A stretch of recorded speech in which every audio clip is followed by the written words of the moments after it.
As we all know, coming up this summer is Euro 2024, and although it is a couple of months away, as it is currently the international break, this is the last time Gareth Southgate will pick an England team before he picks his team to take to the tournament. However, the England manager is often criticised when it comes to his selections. Yeah, that's pretty true. Well, today that changes because I'm going to help him out. I have built the 23-man squad that I would take to the Euros, and I fully believe that this is the team that can bring it home. Now, as this is an England team video, I'm sure lots of you watching will have some very strong opinions, and do please feel free to keep those opinions to yourself.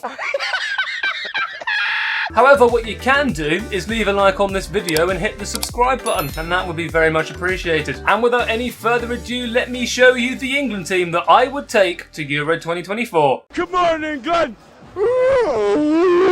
Okay, so here we go. Here's the squad. It's currently empty, obviously. Now, before we start off and look at all these players, I'm going to start off by saying, obviously, this is my opinion. I'm sure if you're watching this video, you have your own opinions, and that's fine. That's how opinions work. I know I said in the intro, keep them to yourself. Feel free to let me know in the comments what changes you would make to this 23-man squad. So I'm sure you have your own opinions about who you would take instead of other players, but this is my personal opinion first and foremost. Second of all, this is not counting for any current injuries, apart from one exception, which I'll get onto in a minute, but this is an ideal scenario where all current English players are fit and healthy and ready to play.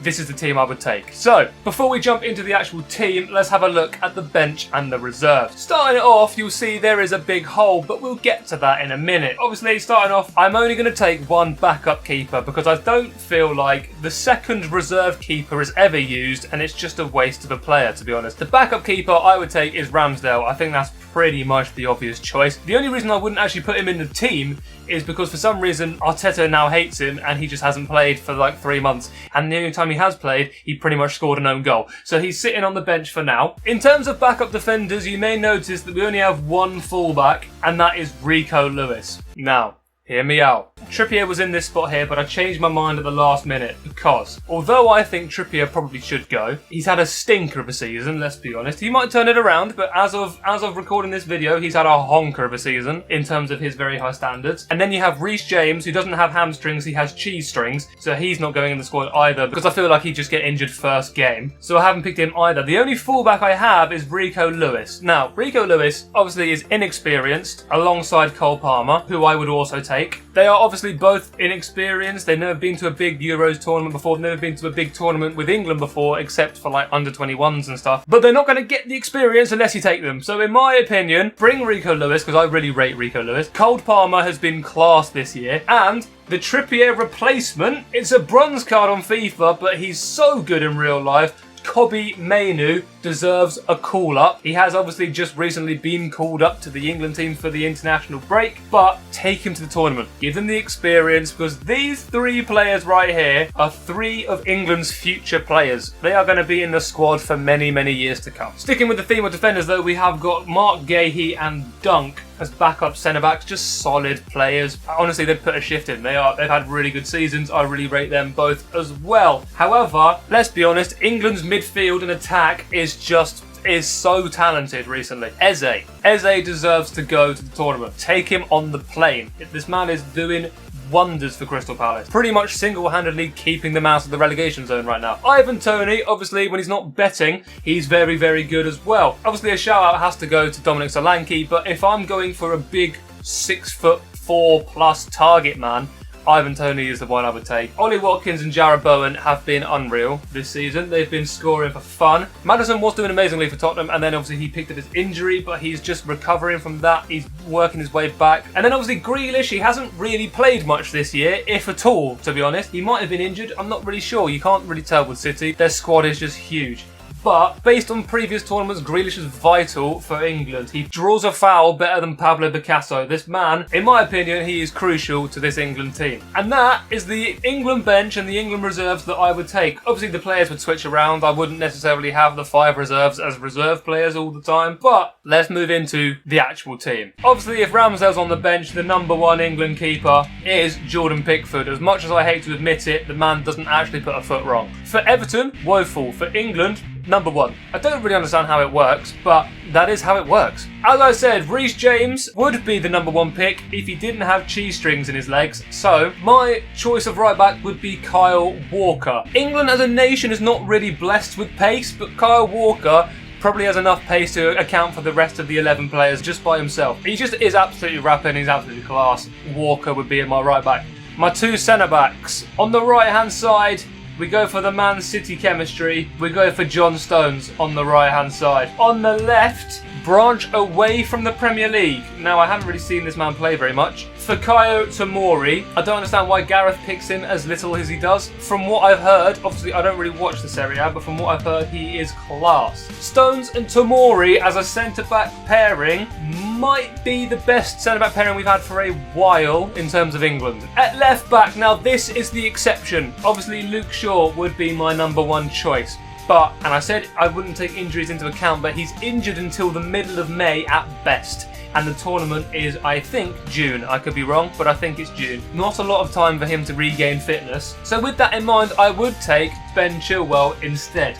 I would rather have a fully fit Ben Chilwell than a semi-fit Luke Shaw at left back. He did get rattled by all of Klopp's kids in the Carabao Cup final, but apart from that, he's been alright, I suppose. Now, the midfield 3 and the front 3, I don't think there should be any debate about who goes in this team. The only debate could be that one of the players could play in the midfield rather than the front line, but that's it. I mean, let's start off with the central centre mid, right? I mean, it just absolutely has to be Jude Bellingham. It has to be Bellingham. Bellingham, being as good as he is when he was born in 2003, makes me feel physically sick.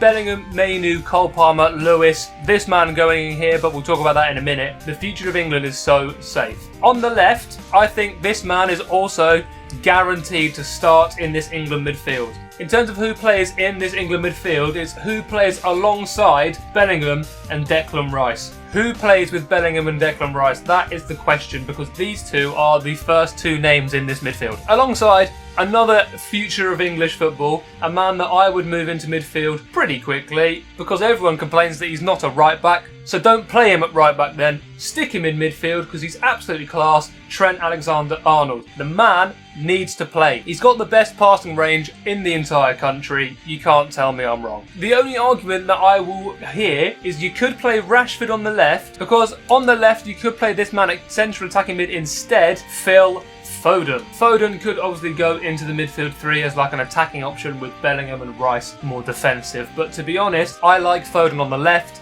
I like Trent in the midfield. I can't really see how this team goes wrong, because adding to this insane attack force, on the right hand side we're going for the star boy. Bukayo Saka is in the squad. This man, he's not even a man, he's a boy. Another one, a future of England. Born in 2001, he's younger than me. I might vomit once this recording is done. This man is honestly so saucy, you can put it on your chips at Nando's. That is how good this man is. He has to play on the right hand side. Foden has to be on the left, in my opinion. And up front, I reckon we put England's top goal scorer of all time. What do you reckon? Up front, it has to be, I'm pretty sure he's the captain, although I don't really know, Harry Kane. Goals. Get in the squad. What a team this is. Tell me I'm wrong. What a squad this is. The only change I would make, obviously, is I think Luke Shaw is probably, on his day, a better left back than Chilwell. But other than that, I can't find a fault in this team, and I can't see how this team isn't strong enough to bring it home. Gareth.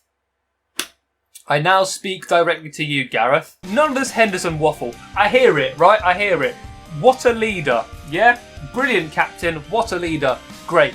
Get him a tracksuit. Bring him as the backroom staff. Do not play him as one of the 23 players in this squad. If you want him to shout at the players, bring him as your backroom staff. Honestly, for me, this is the England squad to take to the Euros. Now, this is the England squad we're going to jump into a game with and see how it goes. All I need to do is sort out the custom tactics, make sure everyone is playing where they should be playing. And to be honest, we're not even going to spin a wheel of forfeits at the end, because we're not going to lose. This is the team that's going to bring it home.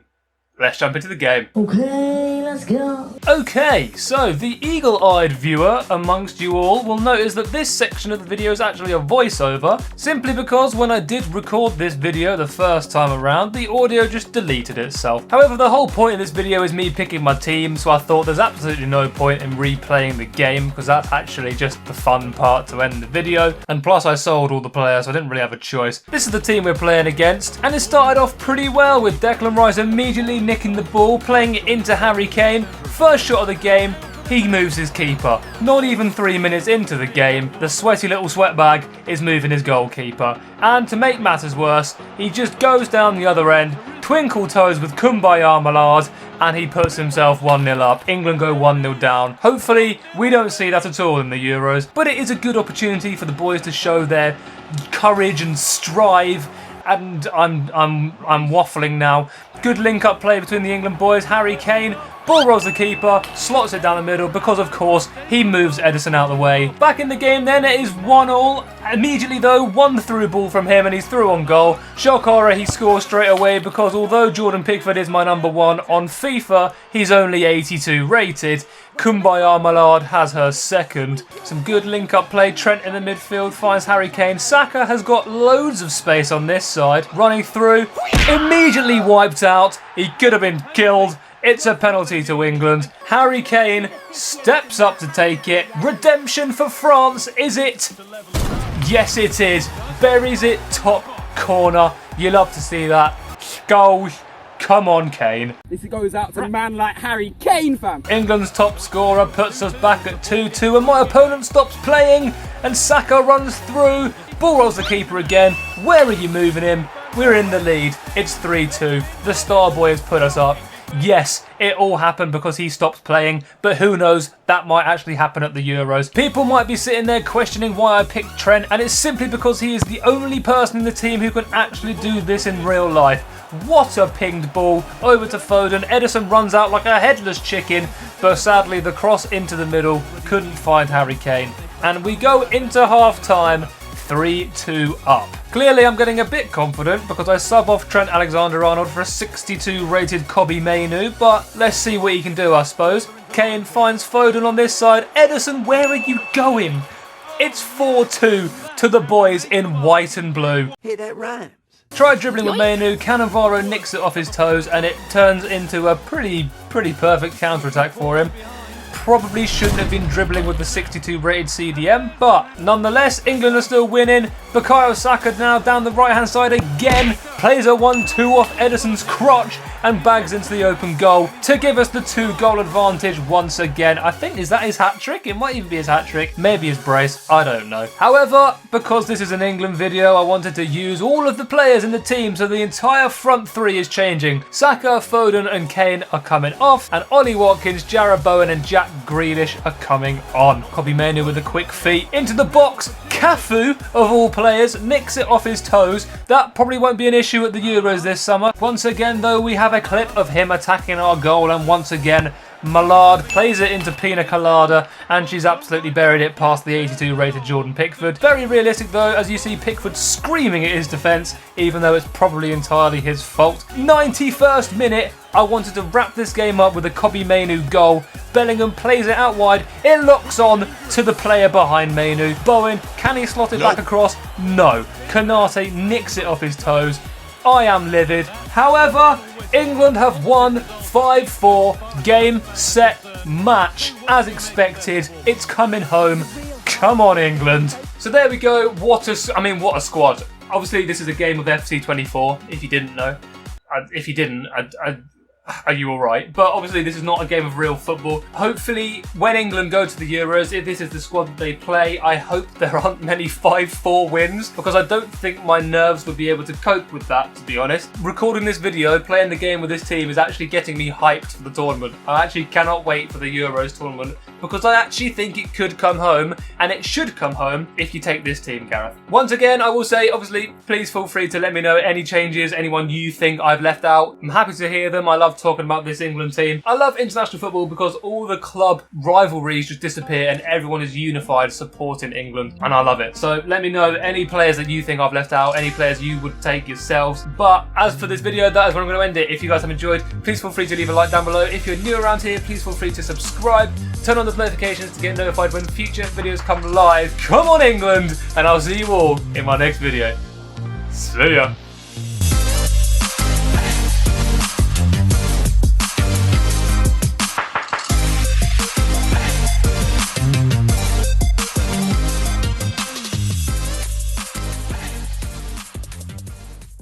Five minutes after I finished recording, EA give Ben Chilwell his upgrade. Cheers.